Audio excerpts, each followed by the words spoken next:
तो आईपीएल 2025 में दिल्ली कैपिटल्स की जो विन स्ट्रीक है वो एक बार फिर से पूरी तरीके से पटरी पर आ चुकी है गुजरात टाइटंस के खिलाफ अपना पिछला मैच हारने के बाद।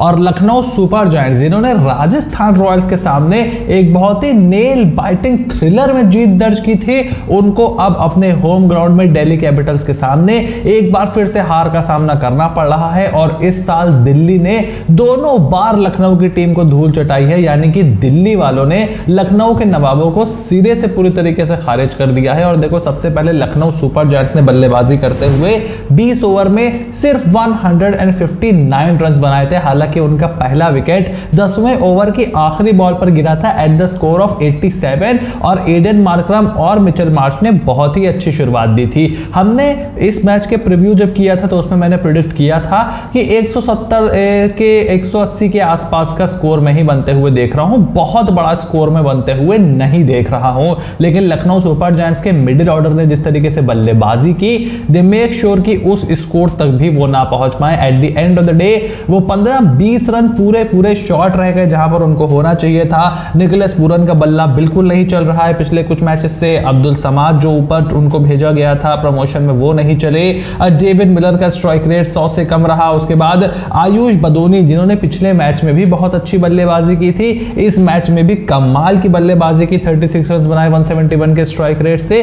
उनकी वजह से ही एक चैलेंजिंग स्कोर ऐसा लग रहा था कि लखनऊ सुपर जायंट्स पहुंचने में कामयाब हुआ। उसके बाद ऋषभ पंत ने 2 गेंदें खेली और अपना खाता खोलने में कामयाब वो नहीं रहे और लखनऊ सुपर जायंट्स एक बड़ा स्कोर नहीं खड़े कर पाए। उसके जवाब में दिल्ली कैपिटल्स जब बल्लेबाजी करने उतरे तो देखो, अभिषेक पोरल और करुण नायर ने भी ठीक ठाक शुरुआत दी। डीसी को 36 रन की ओपनिंग पार्टनरशिप रही। उसके बाद केएल राहुल और अक्षर पटेल ने पूरी तरीके से मैच को खत्म कर दिया और दिल्ली की तरफ मोड़ दिया और 8 विकेट से 2 ओवर पहले बड़ी जीत दर्ज की है। यहां पर दिल्ली कैपिटल्स ने 57 रन बनाया, केएल राहुल ने 51, अभिषेक पोरल ने, अक्षर पटेल ने 34 रनों की पारी खेली और दिल्ली कैपिटल्स की जो जीत है उससे अब पॉइंट्स टेबल में वो बहुत ही ज्यादा मजबूत स्थिति में पहुंच गए हैं। नंबर 1 पर गुजरात टाइटंस है, नंबर 2 पर दिल्ली कैपिटल्स है, उसके बाद आरसीबी 10 पॉइंट के साथ, पंजाब किंग्स 10 पॉइंट के साथ और इस समय लखनऊ सुपर जायंट्स जो कि अब अपनी चौथी हार का सामना कर चुके हैं वो 10 पॉइंट के साथ हैं। Then Mumbai Indians, Kolkata Knight Riders and उसके बाद राजस्थान रॉयल्स, सीएसके और एसआरएच और सीएसके है। तो देखो,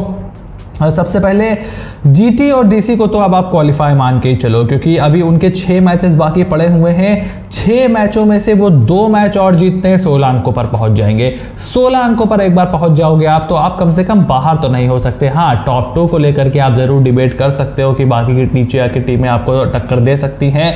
आरसीबी और पंजाब को 3-3 मैचों में हार का सामना करना पड़ा है। सो डीसी, आरसीबी और पंजाब इस समय टॉप 4 में आपके पॉइंट टेबल पर दिखाई दे रहे हैं। देन लखनऊ सुपर जायंट्स अभी तक अच्छी कंटेंशन में थे, लेकिन अब उनको एक 2 ओवर पहले हार का सामना करना पड़ा है। चौथी हार उनको मिल गई है, तो थोड़ा सा इवन स्टीवंस मामला उनके लिए हो गया है। अभी उनको अपने बाकी बचे 5 मैचों में से 3 मैच जीतने पड़ेंगे अगर वो क्वालिफिकेशन अपने हाथ में रखना चाहते हैं। तो लखनऊ सुपर जायंट्स के लिए अब आने वाले मैचेस बहुत इंपॉर्टेंट हैं। Same is the case with Mumbai Indians. Mumbai Indians ने अभी देखो, उनका तो पूरा 50-50 मामला है, 4 जीत 4 हार उनको मिली हुई है। तो वो भी यही चाहेंगे कि आने वाले सारे मैचेस वो जीते और अपने क्वालिफिकेशन को अपने हाथ में रखें और टॉप 2 के जगह बनाने को भी देखें। मेरी प्रेडिक्शन ये है कि केकेआर, आरआर, एसआरएच और सीएसके इस साल क्वालिफाई नहीं करने वाले। बहुत मुश्किल है, बहुत बड़ा मिरेकल आपको चाहिए। मुझे नहीं लगता कि ये होने वाला है। ये जो 6 टीमें हैं इसमें से ही आपको टॉप 4 में टीमें दिखाई देंगी, जिसमें जीटी और डीसी मुझे ऐसा लगता है कि पहुंच गए हैं। तो 2 स्लॉट के लिए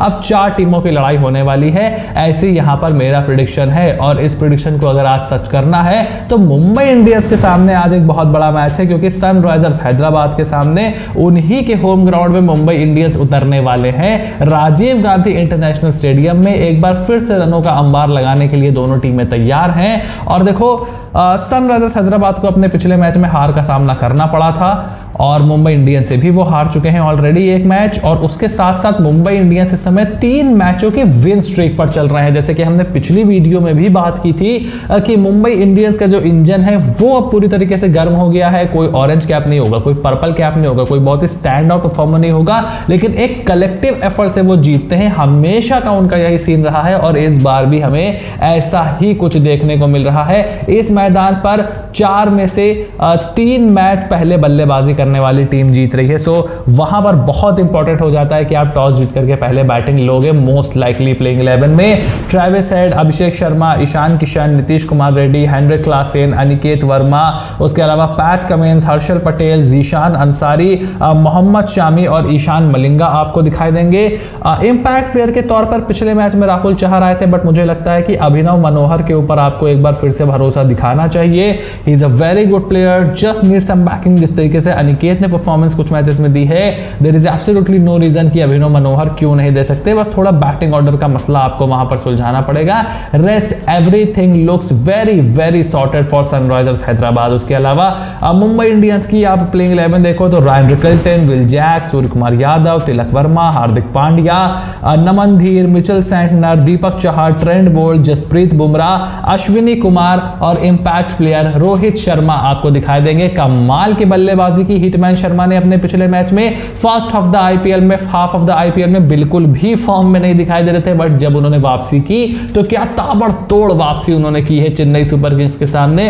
पूरी तरीके से डोमिनेट किया सीएसके की बॉलिंग को, बहुत ही इजी ऑन द आई दिखाई दिया। मुझे तो बड़ा मजा आया एंड आई एम श्योर कि इससे मुंबई का जो ड्रेसिंग रूम का माहौल है वो और ज्यादा अपलिफ्ट हो गया होगा और ज्यादा मोराल उनका हाई हो गया होगा। तो इस मैच से जुड़ी हुई मेरी 3 प्रेडिक्शन क्या है? देखो, मेरी सबसे पहले प्रेडिक्शन तो यह है कि 200 के ऊपर रन बनने वाले हैं। आई नो कि पिछले एक आध मैच से बहुत बड़ा स्कोर हमने बनते नहीं देखा है। केकेआर का जो मैच था वो भी फेयरली लो स्कोरिंग था अगेंस्ट गुजरात टाइटंस। हाँ, जीटी ने जरूर रन बनाए थे, बट केकेआर उसके आसपास भी नहीं पहुंची थी। वो भी 200 पार नहीं हुआ था फर्स्ट इनिंग में भी। उसके बाद ये जो मैच हुआ डीसीएलएसजी का, ये भी थोड़ा सा लो स्कोरिंग टाइप्स का रहा, बट ये जरूर मामला यहाँ पर क्लियर है कि इस मैच में 200 के ऊपर रन बनेंगे एंड आई थिंक दोनों इनिंग में भी बन सकते हैं। दूसरी प्रेडिक्शन मेरी यह है कि जसप्रीत बुमराह 2 से ज्यादा विकेट यहां पर लेने वाले हैं। जसप्रीत बुमराह कंप्लीटली डोमिनेट कर सकते हैं यहां पर सामने वाली टीम की बैटिंग को, क्योंकि देखो एक तरफ शामी है, एक तरफ बुमराह है। शामी उस लेवल पे मुझे फिट नहीं दिखाई दे रहे हैं जिस लेवल पे हम उनको एक्सपेक्ट कर रहे हैं, बट जसप्रीत बुमराह का इंजन गर्म हो चुका है और सामने 3 लेफ्ट हैंडर हैं at the top of the order, नीचे थोड़े से यंगस्टर हैं। मुझे तो बड़ी उम्मीद है भाई जसप्रीत बुमराह से 2 से ज्यादा विकेट लेने की, और मुंबई इंडियंस को इस मैच में मैं जीत दर्ज करते हुए देख रहा हूं, क्योंकि मुझे ऐसा लगता है कि last leg of the tournament में बहुत ही तगड़ी तरीके से मुंबई इंडियंस वापसी करेगी और बहुत ही फियर्सली कंपीट करेगी टॉप 4 में जगह बनाने के लिए। और अगर आज वो इस मैच को जीत लेते हैं तो अपने चांसेस वो और ज्यादा बेहतर कर लेंगे। नेक टू नेक जाकर के खड़े हो जाएंगे लखनऊ सुपर जायंट्स के साथ, जो इस समय नंबर 4 पर बैठे हुए हैं, और फिर मामला बहुत ही ज्यादा गंभीर हो जाएगा। सो मैं यहां पर मुंबई इंडियंस के साथ जा रहा हूं। आपका क्या ओपिनियन है मुझे कमेंट बॉक्स में लिख करके जरूर बताओ। चैनल को सब्सक्राइब करो, नोटिफिकेशन की घंटी बजाना बिल्कुल भी ना भूलना, ताकि ऐसी कोई भी वीडियो आपसे बिल्कुल भी मिस ना हो। Stay tuned and I will see you soon in the next video.